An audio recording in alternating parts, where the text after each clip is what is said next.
Alors cette semaine, on se rend à Saint-Malo pour découvrir l'entreprise UPL sur le site Goemar. Il faut savoir que UPL, c'est le 5e groupe phytosanitaire au monde qui investit massivement dans le développement de biosolutions. Que ce soit sur la partie recherche, développement et sur l'accompagnement et la mise en marché. Alors les biosolutions UPL, c'est 40% de notre activité que l'on appelle NPP, Natural Plant Protection, qui regroupe la partie biostimulant et les solutions de biocontrôle. Alors, la particularité d'UPL sur les biosolutions, c'est que toutes biosolutions qui vont sortir de nos usines et qui vont être mises sur le marché vont être homologuées ou certifiées et on aura systématiquement prouvé un retour sur investissement agriculteur. Alors attention, les biosolutions ne s'utilisent pas comme des solutions conventionnelles. Mais sur ce point, UPL a pris les devants.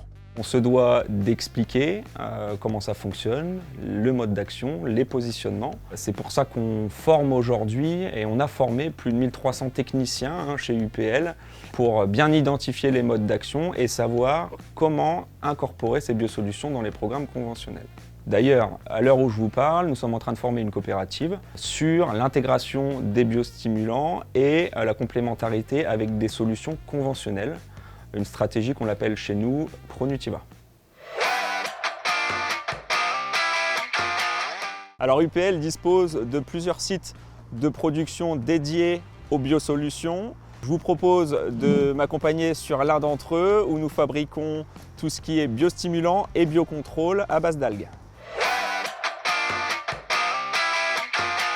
Alors nous travaillons ici sur le site de production Goemar avec essentiellement deux types d'algues, la Laminaria digitata et la Scophilum nodosum, que vous pouvez voir juste ici, qui nous permet de développer différentes technologies, comme la technologie GoActive, qui est la technologie biostimulant la plus utilisée par les agriculteurs français, ou encore plus récemment mise sur le marché, l'Icoxa, qui est la dernière innovation lancée par UPL.